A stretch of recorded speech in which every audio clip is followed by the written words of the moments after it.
Écoutez ma foi avec Hajer Bencheikh et Shaoki Lazar.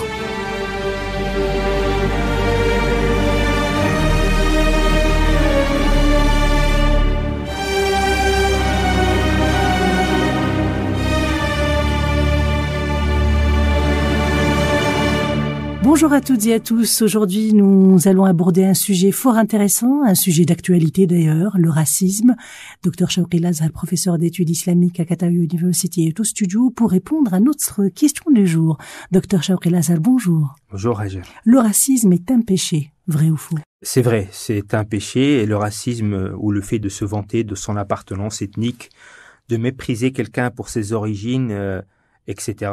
Eh bien, selon l'islam, ça relève de la jahiliya, ça relève de la période anté-islamique, la période d'ignorance que l'islam est venu combattre. Le Coran nous dit « Ya ayyuhan nas inna khalaqnakum min dhakarin wa untha wa ja'alnakum shu'uban wa qaba'ila lita'arafu inna akramakum 'inda Allahi atqakum » Ô les êtres humains, on vous a créé d'un homme et d'une femme et on a fait de vous des ethnies et des tribus afin que vous vous connaissiez mutuellement, afin que vous vous aidiez mutuellement, et le plus digne d'entre vous, c'est le plus pieux. Donc il n'y a pas de différence effectivement entre les ethnies. Et d'ailleurs, il est rapporté, notamment par Al-Azraqi dans son Akhbar Makkah, il rapporte que ce verset a été révélé suite à un événement. Et l'événement, c'est que après la reprise de la Mecque par les musulmans, le prophète a demandé à Bilal, qui est un Éthiopien, Habashi, donc noir de peau, de faire l'appel à la prière et de monter sur la Kaaba, sur la maison sacrée. Et lorsque certains l'ont vu, de ceux qui étaient présents, ceux qui n'étaient pas musulmans à l'époque, ils ont dit il n'a trouvé personne d'autre qu'un noir pour aller faire l'appel à la prière. Donc il faut s'imaginer que la maison sacrée, le Kaaba, eh bien c'est quelque chose qui a une sacralité énorme, aussi bien pour les musulmans, mais aussi pour les théistes de l'époque. Pas n'importe qui est censé approcher de cette manière. Et donc ils se sont étonnés comment le prophète peut demander à quelqu'un de couleur de monter sur la Kaaba. Ils ont dit, il a trouvé personne d'autre. Et c'est suite Ceux qui ont dit ça, ce sont des musulmans? Ce sont des gens de la Mecque de l'époque qui n'étaient pas encore musulmans. Ah, pas encore musulmans. Oui. Et c'est suite à cela, selon ce récit, que ce verset a été révélé. Le verset qui parle de l'être humain, du fait qu'il a été créé en différentes ethnies et que ces ethnies, effectivement, ont pour but que l'être humain se connaissent mutuellement et s'entraident mutuellement. Le racisme existe depuis la nuit des temps. Bien sûr, tout à fait. Et existe d'ailleurs aussi parmi certains musulmans, d'ailleurs, comme on va le voir, comme l'a dit le prophète sallallahu alayhi wa sallam. Donc, du point de vue islamique, l'ethnie, la couleur de peau sont considérées comme une faveur divine, comme une richesse pour l'être humain qu'il faut chérir. Le Coran nous dit aussi وَمِنْ آيَاتِهِ خَلْقُ السَّمَاوَاتِ وَالْأَرْضِ وَاخْتِلَافُ أَلْسِنَتِكُمْ وَأَلْوَانِكُمْ إِنَّ فِي ذَلِكَ لَآيَاتٍ لِلْعَالِمِينَ. Donc parmi ces signes, il y a le fait qu'il a créé les cieux et la terre, et il y a la pluralité dans vos langues et dans vos couleurs. Et dans cela, il y a des signes pour ceux qui connaissent.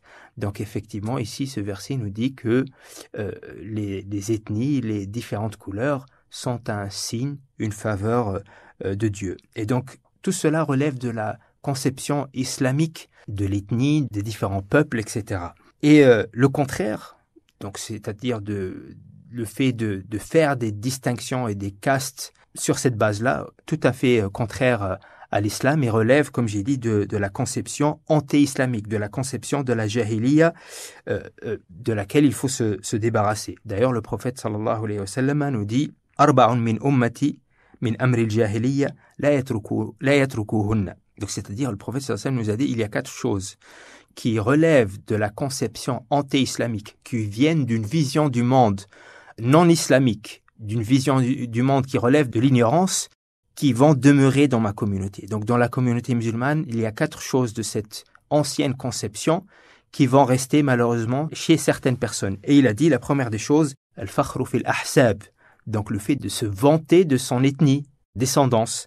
Et après, il a dit, wat-ta'nu fil ansab, et le fait de mépriser les gens pour leurs origines. Et donc, effectivement, c'est très très grave parce que c'est complètement en contradiction avec la vision que l'islam est venu établir et la conception ancienne que l'islam est venu corriger. On a dans un récit aussi qu'un compagnon très connu, très respectable, qui s'appelle Abu Dharr, il s'est disputé avec un autre compagnon, et dans certains récits, il s'agit de Bilal, justement cet Éthiopien, et il lui a dit « Tu es le fils d'une noire ». Il l'a méprisé, il a proféré une insulte sur la base de son ethnie. Et le prophète sallam, il a été très très ferme avec Abu Dharr, malgré que c'est un grand compagnon, et il lui a dit « Innaka imru'un fika jahiliya ». Tu es un homme ou tu es une personne qui porte en elle de la jahiliya, donc de cette conception anti-islamique. Et ça a beaucoup choqué Abu Dharr parce qu'il s'est dit, mais à mon âge, tu me dis ça à mon âge. Donc Abu Dharr, c'était parmi les premiers musulmans ou bien les gens qui se sont convertis très tôt. Il s'est dit, mais il a bien intégré l'islam, il a bien intégré la vision islamique des choses. Et malgré ça, le prophète sallam, il lui dit cette chose très très forte, qu'en vérité, il ne s'est pas débarrassé tout à fait de ses anciens démons. Donc il lui a dit « Innaka imru'un fika jahiliya » tu es une personne qui porte en elle de la jahiliya. Et puis il lui a dit « Sache qu'un blanc ne peut être mieux qu'un noir que par la piété ». Il y a beaucoup de textes.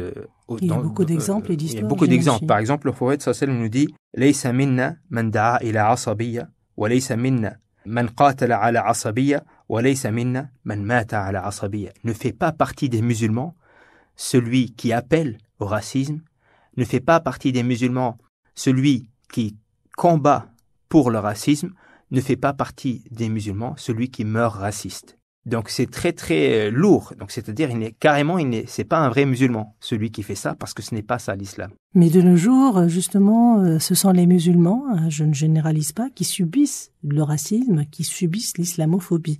Alors en tant que bon musulman, si je suis victime d'un acte de mépris, de dédain, de racisme, comment dois-je me comporter ? Eh bien, le Coran nous dit وَلَا تَسْمَعُنَّ مِنَ الَّذِينَ أُوتُوا الْكِتَابَ مِنْ قَبْلِكُمْ وَمِنَ الَّذِينَ أَشْرَكُوا أَذًى كَثِيرًا وَإِن تَصْبِرُوا وَتَتَّقُوا فَإِنَّ ذَلِكَ مِنْ عَزْمِ الْأُمُورِ. Donc, vous allez entendre beaucoup de choses qui vont vous blesser de la part de ceux qui ont eu le livre avant vous et de la part des polythéistes. Et la meilleure résolution, c'est d'être pieux et d'être patient. D'être pieux, c'est-à-dire de ne pas se laisser affecter par les éléments qui sont susceptibles de nous dénaturer.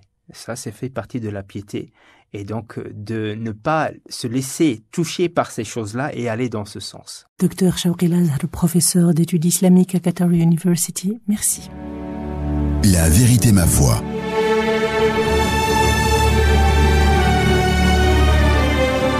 La vérité, ma foi, est une invitation à passer en revue les idées reçues sur l'islam. La vérité, ma foi, une chronique hebdomadaire présentée par Ajer Ben Cheikh et Shawqi Al-Azhar, docteur en théologie.